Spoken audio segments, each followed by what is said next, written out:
नमस्कार मित्रांनो, स्वागत आहे तुमचं फ्रूटफुल रेसिपीजमध्ये। आज आपण बनवणार आहोत इडली।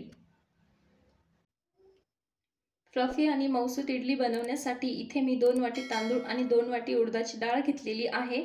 यामध्ये मी हरभरा डाळ, मेथी दाणे किंवा पोहे घेणार नाहीये। फक्त तांदूळ आणि उडीद डाळीने सुद्धा इडली फ्लफी होते। फक्त याचं जे प्रमाण आहे ते योग्य घ्यावं लागेल। जसं मी इथे 2 वाटी तांदूळ, 2 वाटी उडदाची डाळ घेतलेली आहे आणि हे समप्रमाण आहे। उडीद डाळ ही सालीची घेतलेली आहे। ही डाळ मी घरी बनवलेली आहे, तर याला मी स्वच्छ धुवून घेणार आहे। डाळीची साल निघेपर्यंत मी ही डाळ धुवून घेणार आहे। त्यानंतर आपल्याला मिक्सरमध्ये हे थोडं जाडसर काढून घ्यायचं आहे। तर अशा पद्धतीने मी हे मिश्रण जाडसर मिक्सरमधून काढून घेतलेलं आहे। हे मिश्रण मी रात्रभर फर्मंट होण्यासाठी ठेवणार आहे।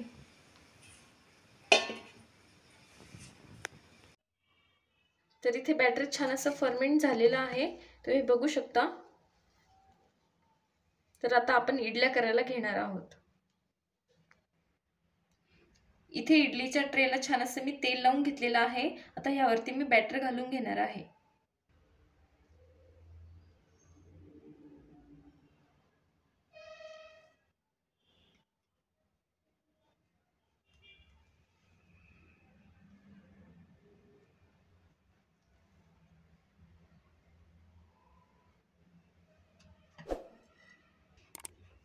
इथे इडली पात्रामध्ये मी सर्व ट्रे घालून घेत आहे।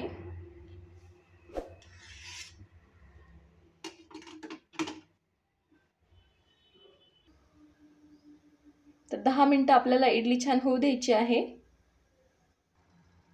तर 10 मिनिटं इथे झालेली आहेत। आता इडली पात्र आपण उघडून बघणार आहोत। तर बघूया आपण इडली कशी झाली आहे। तर तुम्ही बघू शकता इडली मस्त फ्लफी झालेली आहे। तर सर्व ट्रे मी बाजूला काढून घेणार आहे। तर ट्रे मी खाली काढून घेतलेले आहेत। आता याला थोडंसं आपण थंड होऊ देऊ आणि सर्व इडल्या आपण एका ताटामध्ये काढून घेऊया। तर आता सर्व इडल्या मी काढून घेणार आहे।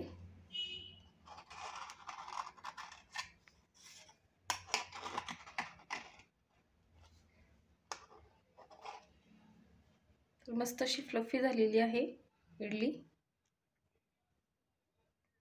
खूप मस्त झालेली आहे। तर अशाच प्रकारे सगळ्या इडल्या मी काढून घेणार आहे। तर तयार आहे मस्त फ्लफी इडली। इडली हा पदार्थ असा आहे की आपण त्याला ब्रेकफास्टमध्ये, लंचमध्ये आणि डिनरमध्येही खाऊ शकतो। तर नक्की बनवून बघा या पद्धतीने इडली।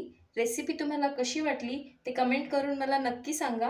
व्हिडिओ आवडला असेल तर व्हिडिओला लाईक करा, शेअर करा आणि आपल्या फ्रूटफुल रेसिपीज या चॅनलला नक्की सबस्क्राईब करा। भेटूया पुन्हा अशाच एका नवीन रेसिपीसोबत। तोपर्यंत खा आणि मज्जा करा।